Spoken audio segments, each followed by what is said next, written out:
Assalamualaikum warahmatullahi wabarakatuh. Ketemu lagi konco-konco dengan Rakuen. Apa kabar? Semoga semua selalu sehat dan bahagia. Alhamdulillah buka puasa ke-25 dalam tahun ini. Alhamdulillah. Hari ini saya makan nasi geseng-geseng kacang panjang, terus pentol goreng. Pentol ini diberi oleh kakak, kemudian tadi saya goreng, dan satu lagi udang sisa kemarin. Blendrang udang goreng. Ayo makan. Bismillahirrahmanirrahim, makan yuk.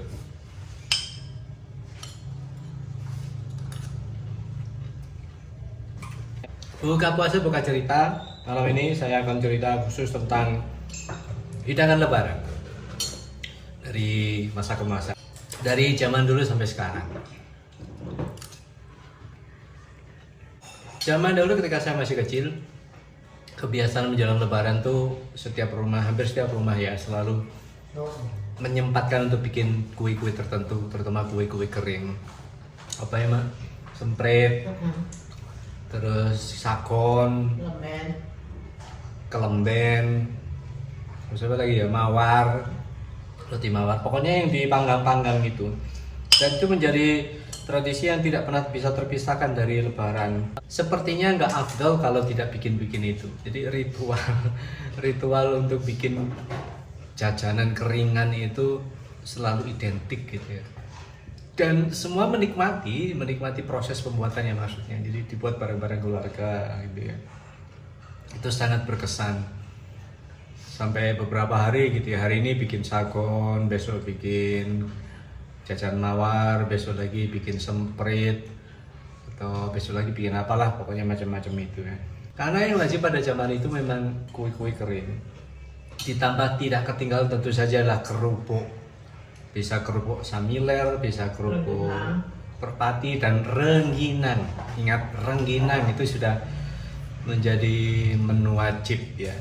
Sudah menjadi jajanan wajib ketika lebaran.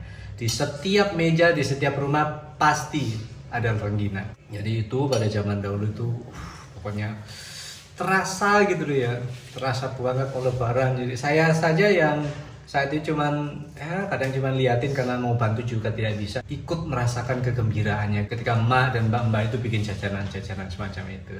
Luar biasa pokoknya ya. Ikut tak ya, Mbak ya? Apa itu? Lamtari ya, lamtari juga. Lamtari itu yang bolong-bolong tuh ya. Kalau tidak tahu lamtari, mungkin di tempat lain namanya berbeda. Yang bolong-bolong, seperti sarang lebah, seperti rumah lebah. Lamtari, apalah namanya pokoknya itu. Itu rengginang, lamtari, opak, terus jajanan keringan itu luar biasa, khas banget ya. Terus saya membandingkan di keluarga saya dengan di keluarga lain yang punya kelebihan rezeki untuk membeli kue-kue yang lebih keren. Yang saya maksud lebih keren itu kue-kue yang dibeli di toko yang kalengan itu ya. Misalnya kongguan. Nah itu. Saya baru ketemu kongguan kalau tidak salah di rumah-rumah tertentu. Kalau di rumah kami nggak ada kongguan. Kata masih tidak bisa beli. Karena saat itu memang di mata kami mahal, artinya harga untuk beli satu kaleng kongguan itu kalau dibuat untuk kue-kue yang saya sebut tadi itu bisa mencukupi gitu loh maksudnya. Kalau diberikan kue kalengan kan ya satu kaleng, sedangkan tidak afdol rasanya kalau tidak berjejer-jejer gitu ya. ini gitu. Terus minumnya saat itu tentu saja sirup ya sebenarnya. Sirup, jadi dadak bikin sirup, ngecom, diceret gitu ya. Terus ketika ada orang yang datang tinggal menghidangkan di gelas-gelas gitu ya. Itu dulu. Zaman berubah, terus pilihan-pilihan untuk menghidangkan sesuatu di meja itu juga makin beragam. Akhirnya bergeser, bertambah ini itu. Yang memang mampu beli kongguan dan kawan bisa lebih meriah di situ. Terus makin kesini makin ada tren menghidangkan kue-kue ala apa ya, saya nggak kenal itu ya. Ada nastar lah, terus putri salju lah, semacam itulah pokoknya. Makannya banyak.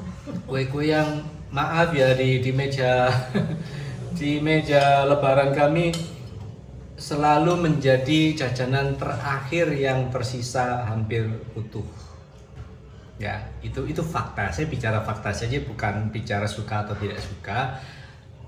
Bukan bicara selera, tapi bicara fakta. Di antara jajanan yang saya sebut tadi, kelompok nastar, kongguan, dan biskuit-biskuit yang lain itu selalu menjadi hidangan terakhir yang masih nongkrong di atas meja. Sementara yang lainnya nyaris habis, bahkan sudah habis.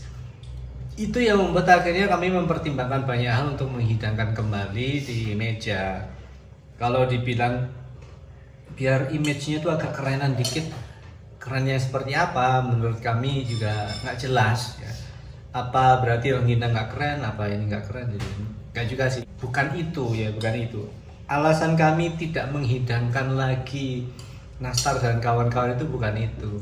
Kami berpikir, buat apa capek-capek menghidangkan itu kalau tidak ada yang menyentuh. Kalau alasannya hanya untuk pantas-pantasan saja, apakah jajanan-jajanan yang lain tidak pantas, apakah jajanan-jajanan lain yang justru habis lebih dulu itu tuh nggak layak. Justru itu kan yang dicari gitu. Akhirnya sudah kami memutuskan untuk mengeliminasi jadi jajanan-jajanan yang nyaris tidak disentuh, dan kami menambahkan jajanan-jajanan yang apa yang kemarin habis akhirnya ditambahkan. Begitu ceritanya. Sampailah pada suatu ketika saya lupa mulainya, saking inginnya berinovasi gitu ya. Akhirnya bismillah mencoba menghadirkan rempeyek di meja lebaran.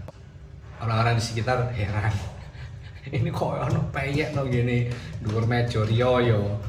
Kenapa mereka berkomentar begitu? Karena bukan sesuatu yang umum. Rempeyek itu adanya di meja makan, tiba-tiba hadir di meja lebaran. Nekat saja, untung-untungan kalau orang mau ambil silakan, enggak juga nggak apa-apa itu ya, nggak bisa disentuh ya. Ternyata malah itu yang disukai.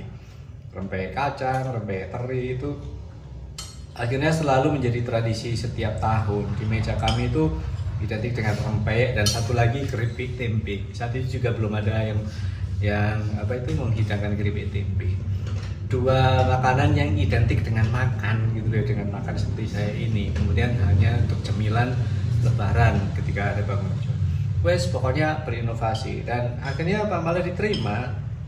Lanjut terus sampai akhirnya datanglah peristiwa yang menghebohkan pada tahun 2020. Tidak perlu saya sebut ya, semua sudah tahu peristiwa yang identik dengan masker lah, identik dengan cuci tangan dan seterusnya itu.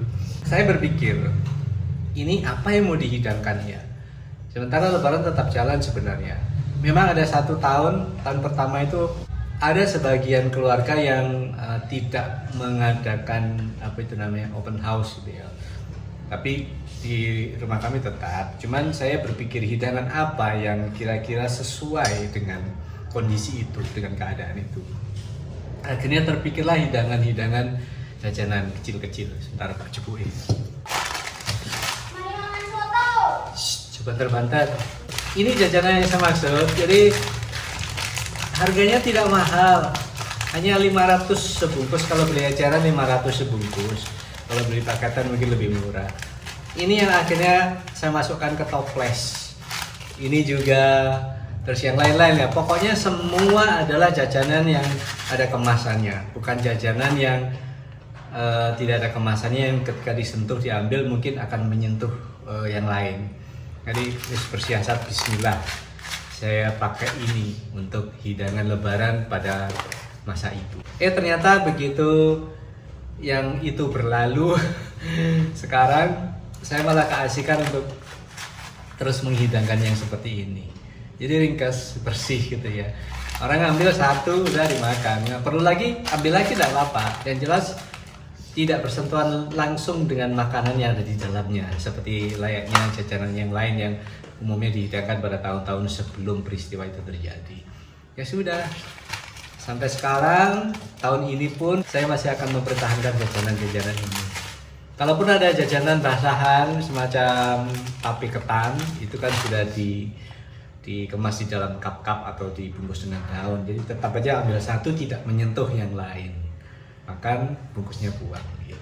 Minuman, kalau minuman memang setelah dulu bercapek-capek bikin sirup, sekeluarga panik dadak bikin minuman sirup itu, dadak merebus air dan lain-lain. Kemudian terpikir kok jadi nggak efisien ya. Akhirnya diputuskanlah saat itu udah beli air mineral saja.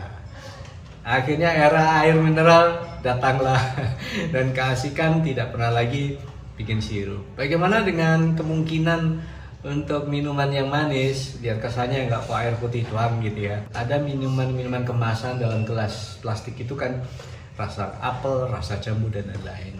Sudah selesai. Seperti itu konsep Lebaran dan insya Allah ini akan terus bertahan, jadi aman. Terus juga tidak takut melempem. Kalau hidangan yang lain yang tidak berbungkus, ketika lupa menutup toplesnya, akhirnya besoknya sudah tingkat kerenyaannya berkurang. Kalau ini mau terbuka, kelupaan, tetap ada di dalam kemasan. Selama kemasan ini tidak bocor, ini masih akan tetap renyah dari sana. Begitu kan saja hidangan Lebaran di keluarga kami. Yang penting niatnya adalah menyambut tamu dengan baik, dengan penuh kegembiraan dan kerelaan. Dan apapun yang dihidangkan tentu saja kami berharap bisa disantap dengan gembira pula. Saya pribadi, keluarga juga akan sangat senang sekali ketika apa yang dihidangkan itu disambut gitu ya. Sampai habis ya, habis terus kemudian segera beli lagi gitu ya. Itu luar biasa, daripada hidangan itu tetap utuh sampai Lebaran selesai. Itu benar-benar menyedihkan. Makanya itu tadi saya berlakukan sistem eliminasi. Ketika lihat jajanan tertentu tidak disentuh atau sedikit sekali dimakan oleh tamu, akhirnya saya eliminasi. Terus lihat hidangan yang paling banyak dimakan, itu yang kami tambah. Cukup tentang hidangan Lebaran dari tahun ke tahun. Ketemu lagi lain waktu dengan cerita yang berbeda. Semoga kita semua selalu sehat dan bahagia. Assalamualaikum warahmatullahi wabarakatuh. Dadah. Ayo riayan deh omahku jajanan ini kan.